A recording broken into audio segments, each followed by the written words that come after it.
हमारे लिए मिट गया। आज हम लोगों को भी मिटना पड़ेगा।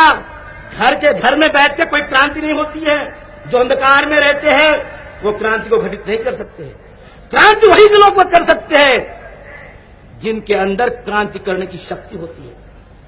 गुलामों को गुलामी की जानी हो जाएगी तो वो बंद करेगा, बाबा साहब ने बोला। लेकिन अगर हमारा लोग अगर चाहेगा कि हम अपने आप गुलाम बने तो काम कैसे होगा? इसमें बाबा साहब की तो गलती नहीं है ना। तो बाबा साहब नाम की शक्ति जो है हमारे अंदर का उद्रेक हुआ। अरे बाबा साहब क्या है? ये दो आंख ये बाबा साहब है, ये दो कान ये बाबा साहब है, ये श्वास ये बाबा साहब है। अरे सारा जीवन ही तो बाबा साहब है। बिगर बाबा साहब तो अब जीरो है।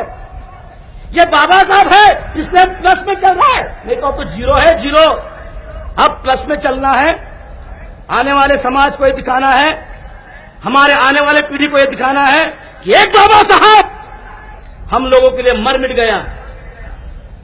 एक बाबा साहब सारी जिंदगी इस समाज को बनाने के लिए अपने पेट को काटते रहा। बड़ी दुख की बात होती है, कभी कभी हमने तो क्रिटिसाइज नहीं करना चाहिए, लेकिन ऐसे हो गया है समाज के अंदर कि आज समाज में लीडर लोग समाज का पेट काट के अपना पेट भरते। एक बाबा साहब था अपना पेट काट के समाज को बनाया, और इन्हीं लोगों ने जिन्होंने बाबा साहब के बाद में आए समाज का पेट काटा और अपना पेट भर दिया। बड़ी दुख की बात होती है। लेकिन आज इस धम्म दीक्षा को साक्षी रखकर, इस बाबा साहब की और भगवान बुद्ध की फोटो को साक्षी रखकर आपको कहना भी है, बाबा साहब 47 साल तक हमने गलती की, माफ कर देना। हमने बहुत भूल करके रख दिया था। तेरे नाम पर तो हमने खाया पिया, 3 वक्त की रोटी मिलती है, अच्छा घर मिल गया है, अच्छा कपड़ा मिल गया है, हर कुछ अच्छा हो गया है। आज तेरी कसम खाते हैं, तेरे समाज की कसम खाते हैं, तेरे मिशन की कसम खाते हैं, और तेरे आंसुओं की कसम खाते हैं। अरे बाबा साहब रोता था, जानते हैं ना आप लोग, रोता था समाज के लिए कि क्या होगा मेरे समाज का। आज हमको भी रोना है समाज के लिए, मर मिटना है समाज के लिए। जो हमारे अंदर जो फ्रैक्शंस है उसको सबको इकट्ठाना होगा, तभी हम अपने बाबा साहब के स्वप्न को, प्रबुद्ध भारत को प्राप्त कर सकते, उसको हम बना सकते हैं।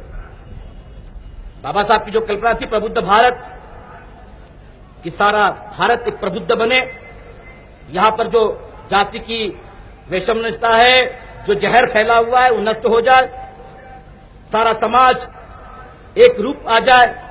और इसलिए संविधान के प्रियम्बल में लिखा कि न्याय, बंधुता, एकता और भ्रातृत्व, justice, liberty, fraternity and equality. ये तो भगवान बुद्ध 2000 साल पहले बोले, उसी बात को बाबा साहब ने कायदे से बांध दिया। आप लोग जानते हैं कि नहीं जानते, मुझको नहीं मालूम। जापान की जब पहला संविधान बना, जापान का पहला संविधान 5वीं शताब्दी में, तो उनका संविधान का पहला आर्टिकल क्या था? हम जापान के लोग बुद्ध, धम्म और संघ के शरण में जाते हैं। पहला आर्टिकल, हम जापान के लोग, ये राजा ने लिखा कि हम जापान के लोग बुद्ध, धम्म और संघ की शरण में जाते, पहला आर्टिकल। दूसरा आर्टिकल क्या था?